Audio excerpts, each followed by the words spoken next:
Salut les amis du 2 roues, bienvenue dans votre émission de sport extrême où il sera question de VTT descente marathon avec la 19e édition de la Méga-Avalanche. «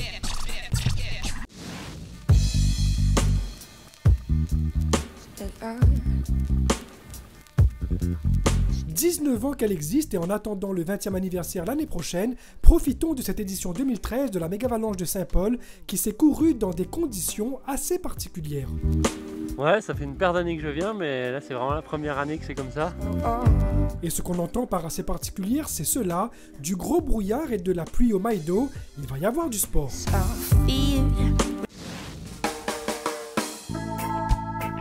Mais avant de prendre part à la grande descente entre montagne et mer, il faut d'abord passer par les séances de qualification qui prennent la forme d'un enduro, le tout toujours entre montagne et mer. 4 spéciales avec des parcours de liaison sur un circuit, on dira quasi parallèle à celui de la Méga-Avalanche, puisque les riders partiront du mailles d'eau pour arriver à la plage des Brisants à Saint-Gilles.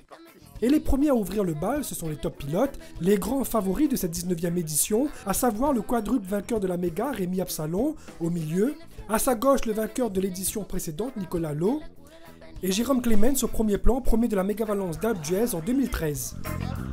La tierra tiene fiebre, tiembla, llora, se duele el dolor más doloroso, y es que piensa que ya no la quieren. La tierra tiene fiebre, tiembla, llora. Dans la deuxième vague, autre prétendant à la victoire, le coureur BMC, François Baillimètre.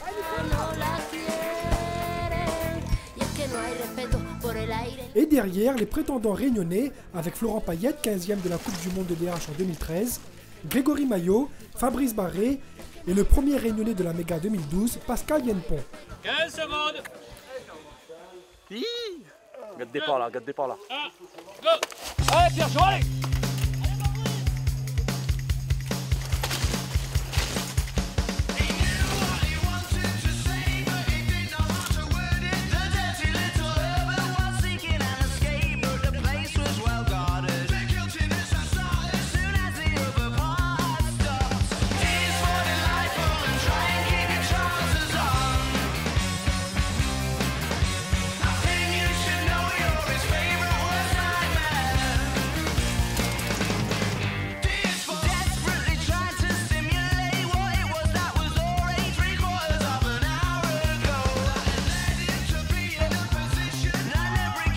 Les qualifs se sont déroulés sur 3 circuits d'enduro au lieu de 4, la première spéciale au sommet du mailles d'eau étant annulée pour cause de mauvais temps.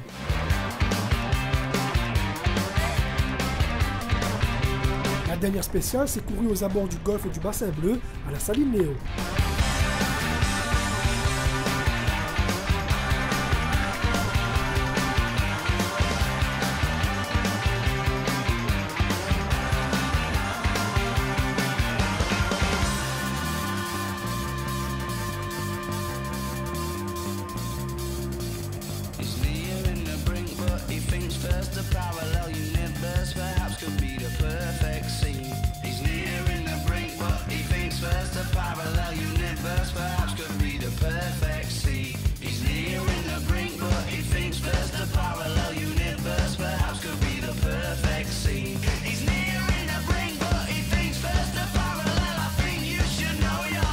L'arrivée s'est faite près de la plage des Brisants.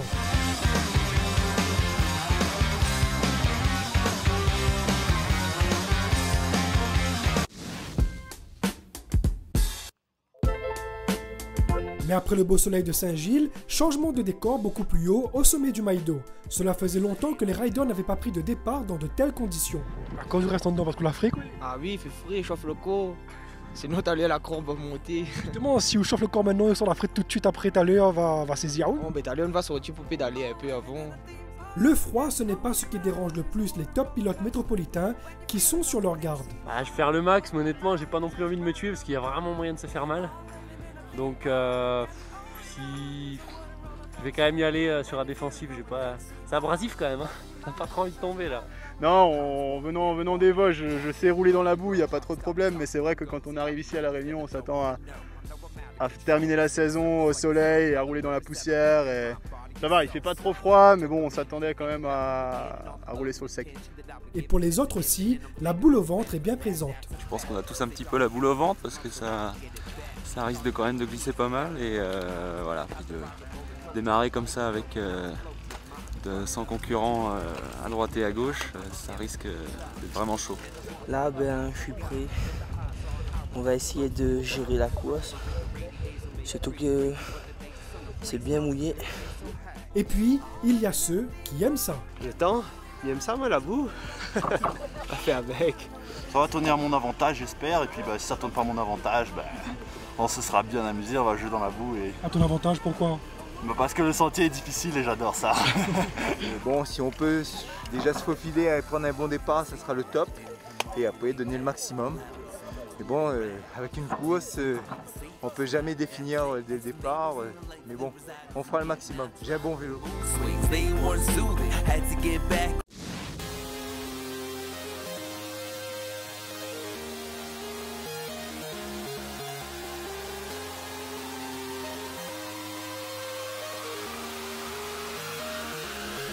You got a sex siren in your face. Let me get up on it. Let me get up on it. Let me get up on it.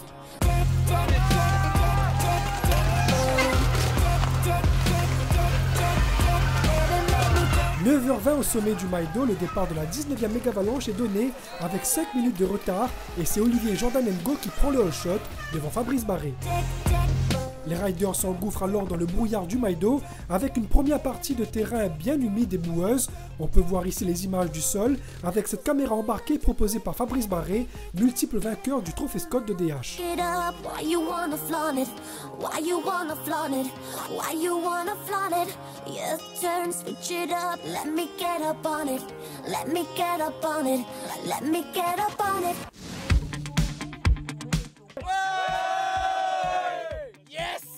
Il faudra moins de 45 minutes pour que les premiers concurrents arrivent à Saint-Paul, près du moulin à eau.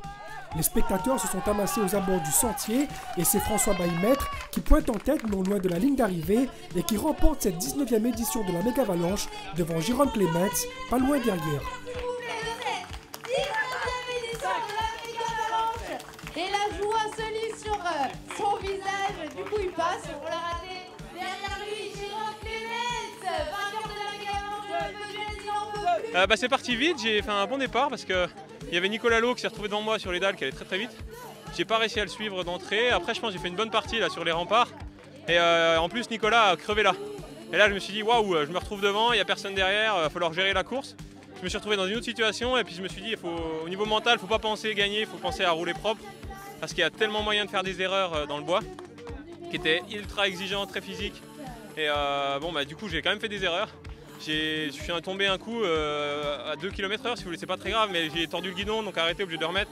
Et après j'étais déconcentré. Là il y a Jérôme qui est revenu derrière moi, je me suis dit ah ça y est c'est foutu parce que Jérôme je sais qu'il est très très rapide là dans les parties glissantes comme ça. Et finalement la route des Cryptomeria, je suis sorti pas très loin derrière lui, donc je me suis fait vraiment mal physiquement pour revenir pas trop loin. Et puis ça a souri parce que j'ai quasiment recollé, et puis après dans les champs un peu en dessous là, avec mon 29 pouces ça allait assez vite. Donc j'ai réussi à recoller, on a fait toute la route les deux. Puis dans la partie basse, j'ai suivi un moment, après je suis passé devant, puis j'ai essayé d'accélérer pour faire mal quoi, physiquement. En fait c'est physiquement beaucoup que ça joue à la fin. Et c'est un pur bonheur. Ça fait 5 ans que je viens là à La Réunion et soit je fais deuxième, soit j'ai un peu de malchance technique. Et donc ça fait plaisir une fois que ça sourit. Belle course, ça s'est passé mieux que j'espérais.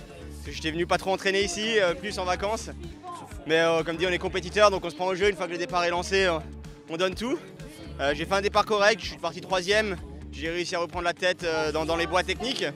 Et François était juste 10 secondes derrière, donc il m'a rejoint dans le physique. Et après à la fin, là, après les champs de Cannes, il a accéléré un peu et puis j'étais un peu trop juste, il était vraiment très fort. Donc j'ai dû lâcher et il mérite amplement sa victoire. Et de mon côté, je suis satisfait de faire deuxième ici. Dernière course de la saison et ça se termine sur un podium. Donc on aura encore plus de raisons de faire la fête ce soir. Le quadruple vainqueur de la méga de Saint-Paul, Rémi Absalon, arrive à la 3e position avec plus d'1 minute de retard. J'aurais aimé partir plus devant, mais je me suis fait un peu enfermer au départ. Du coup, je pars loin, donc c'est vrai que quand il y a des très bons devant, c'est compliqué de revenir. Donc après, j'ai fait un beau technique, une belle jungle. Je suis revenu quasiment au contact de Jay et François.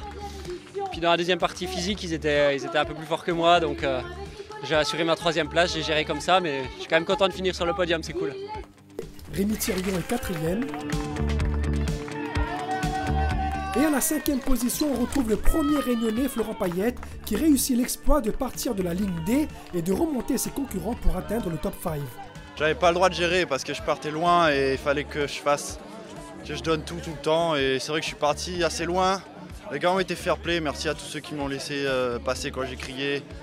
Et bon, voilà, mais après, c'est vrai que le départ était pourri, quoi. J'ai tapé avec un mec qui est tombé juste devant moi, j'ai roulé, j'ai sorti le pied. Ça part dans tous les sens, c'est un peu le bordel total. Et puis après, je me suis dit là, va là où c'est qu'il n'y a personne. Et puis j'ai roulé tout seul, à me faire mal vraiment physiquement, essayer de remonter le maximum de place. Et après, je me suis battu tout le long et j'ai essayé de garder ma place. C'était dur de A à Z, mais je suis content de moi, je me suis bien battu. Le classement des Réunionnais de cette 19e Mégavalanche, on retrouve donc Florent Payette en tête avec une 5e place au général. Derrière lui, le jeune Grégory Maillot, 2e Réunionnais et 7e au général. Franchement, j'ai débranché le cerveau comme on dit parce que les conditions comme ça me faisait vraiment peur. Première ligne, j'avais déjà réussi mon week-end, c'était déjà une belle performance. Et après, on se pose plus de questions, quoi. On essaye de tout donner. Moi, j'essayais de prendre le maximum d'avance sur le physique.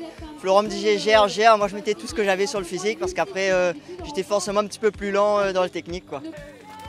Le 3e Réunionnais de cette méga, le multiple champion de DH, le Saint-Louisien Fabrice Barré, 8e au général. Dans la descente, m'y rattraper quelques personnes et dans les montées, m'y perdre quelques places. Mais sinon, bien roulé. Dans l'ensemble, bien roulé. Deux bouilloles dans la boue, mais sans plus. Le premier Réunionnais de la Méga 2012, Pascal Guenpont, n'a pas réédité sa performance et termine 4e Réunionnais avec une 11e place au scratch. Moi je suis content de ma place, je me suis bien amusé, j'ai fait du mieux que j'ai pu. Bon après j'ai 38 ans aussi, hein. Je pense pas qu'il y en ait beaucoup devant à cet âge-là. Et on referme ce top 5 des Réunionnais de cette 19e Mégavalanche avec le plus sud-africain des Réunionnais, le Salasien Théo Boy, qui termine 5e Réunionnais, 2e Master et 12e au scratch. Bravo!